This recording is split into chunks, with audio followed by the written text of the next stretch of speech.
तो गाइस स्वागत है आपका मेरे चैनल पे। और आज की वीडियो में मैं डिस्कस करने वाला हूँ आपके साथ एक अलग तरीके का इन्फ्लेशन, एक ऐसा इन्फ्लेशन जो शायद हमने पहले नहीं सुना होगा पर कनाडा में लैंड करने के बाद ज़रूर सुन लिया है।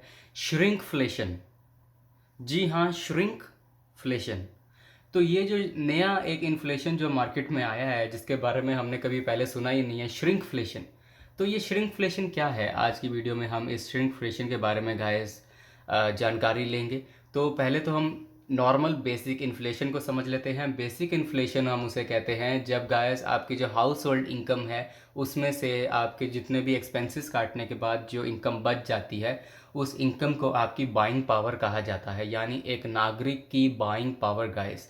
तो वो जो बाइंग पावर है उसके चलते आप डिसाइड करते हैं जितना आपके पास रिमेनिंग बचा कि आप कितनी सारी चीज़ों को खरीद सकते हैं और कितनी सारी चीज़ों को खरीदने के बाद आपके पीछे पल्ले में कितना बच जाता है। तो उसे कहते हैं गाइस इन्फ्लेशन।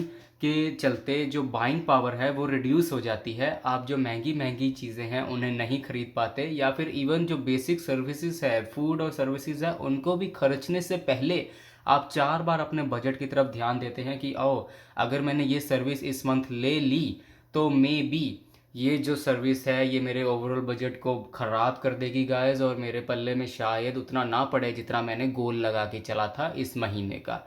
तो ऑलरेडी श्रिंकफ्लेशन जो है कनाडा को बिलो द बेल्ट हिट कर रहा है, बहुत ही ज़्यादा यहाँ पे दिक्कत चल रही है कि इन्फ्लेशन ने इतना दुखदाई माहौल बना दिया है कि यहाँ जो हाउस होल्ड है बच्चे न्यूट्रिशनल फूड नहीं ले पा रहे हैं क्योंकि उनको बजट कॉस्ट को कट करना है। और जो बड़े हैं अपना मन मार मार के ग्रोसरी शॉपिंग्स, जो राशन है उसमें कटौती कर रहे हैं क्योंकि फूड के प्राइसेस बहुत ज़्यादा है। इंश्योरेंस और आपको मार रहा है। हाउसिंग इंटरेस्ट 1.5% से बढ़ा के फिक्स इंटरेस्ट 5% पे बैंक ऑफ कनाडा चला रहा है। दो लोग मिल के भी कमा रहे हैं तब भी सिर्फ इतना ही कमा पा रहे हैं घरों की किस्तें देने के बाद कि टेबल पे खाना आ सकेगा इस किसी तरीके से, और उनके बच्चे भूखे ना सोएं। मैं आपको रियलिटी बता रहा हूँ, जेन्युइनली बता रहा हूँ। 72% जो कैनेडियन हाउस होल्ड है वो डेप्ट में चल रहा है गाइस। डेप्ट पूरे G7 का सबसे बड़ा कर्जे में चलने वाला जो देश है वो आज की डेट में कनाडा चल रहा है। पे चेक टू पे चेक लोग यहाँ पे जी रहे हैं, और एक पे चेक रुक गया तो होमलेसनेस की नौबत आ जाएगी, दिवालिया घोषित करने की नौबत आ जाएगी। ये यहाँ पे माहौल है अभी के लिए। तो गाइस अब ये आपने इन्फ्लेशन समझ लिया, अब जरा श्रिंकफ्लेशन जो प्रचलित है यहाँ, जो बहुत ज़्यादा चल रहा है पिछले लाइक 6 मंथ से, उसकी बात भी कर लेते हैं। तो श्रिंकफ्लेशन जैसा आपने वर्ड सुन लिया, श्रिंक यानी कि छोटा हो जाना। इसमें जो है चीज़ों के जो दाम है वो तो नहीं रुकते, फ्लेशन तो पीछे लगा ही हुआ है। इन्फ्लेशन की प्रॉपर्टी पीछे रहती ही है कि सपोज़ करिए एक टिक्की का पैकेट है, 12 टिक्कियों का यहाँ पे एक पैकेट आता है। मैं कंपनी का नाम नहीं बोलना चाहता। तो सपोज़ करिए वो 12 टिक्की का जो पैकेट है उसमें 800 ग्राम टोटल उसका वेट है, और वो आपको $5 का मिलता था बिफोर इन्फ्लेशन। तो आफ्टर इन्फ्लेशन वो जो टिक्की का पैकेट $5 का मिलता था वो $7 का कर दिया गया। नो क्वेश्चन आस्क, आपको लेना है लो, नहीं लेना सामने पड़ा है, $2 और बढ़ाओ, राइट।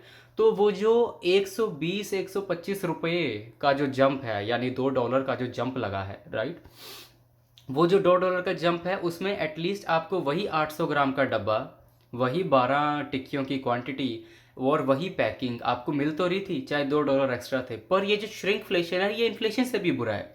इसमें वही जो $7 है वो $2 ऐड तो किए ही गए, प्लस वो जो 800 ग्राम पैकिंग थी वो 650 ग्राम कर दी गई, यानी जो उसकी क्वांटिटी है उसका भी वज़न घटा दिया गया। तो 800 ग्राम से आप ज़्यादा पे कर रहे हैं for 650 gram for the same packing, same content, पर क्वांटिटी कम है।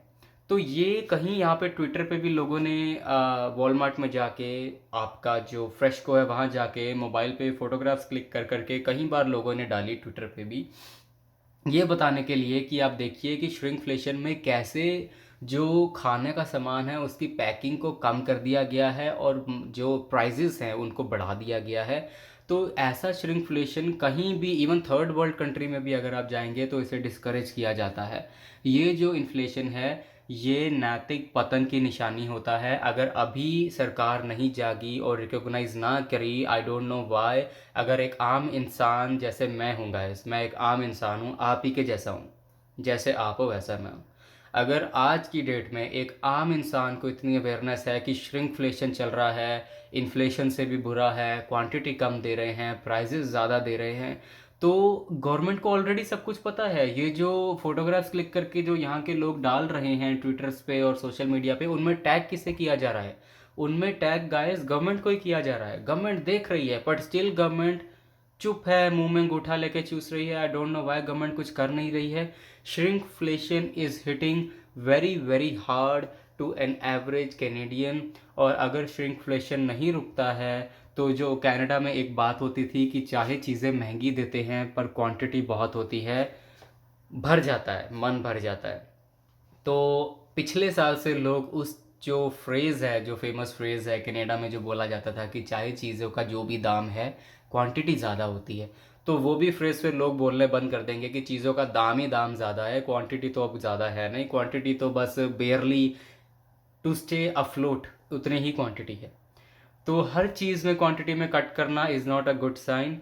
2024 में अगर आप आ रहे हैं, तो अगर आप ऑलरेडी लैंड कर चुके हैं तो अपना बजट थोड़ा सा सरप्लस अमाउंट रखिएगा, मिसलेनियस अमाउंट थोड़ा बढ़ा दीजिएगा। यू नेवर नो किस चीज़ का दाम रातों रात इंक्रीज़ हो जाए। यहाँ पे गाइस कोई एक्सप्लेनेशन नहीं दी जाती। आप सो रहे थे, आप उठे, welcome to the new normal, welcome to the new day. ये है जी आपका न्यू कनाडा। आप सो के उठे और आपके सामने प्रेजेंट कर दिया गया है, हेलो वेलकम, ये है जी नया दाम, लेना है तो लो, नहीं लेना तो इट्स ओके। ठीक है।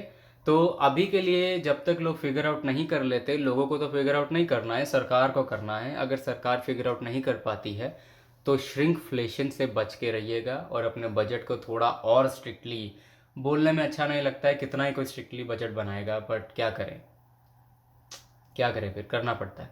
तो बजट को थोड़ा और स्ट्रिक्टली आप मैनेज करिएगा, आपके लिए यही सही रहेगा। Thanks guys, have a good day, bye.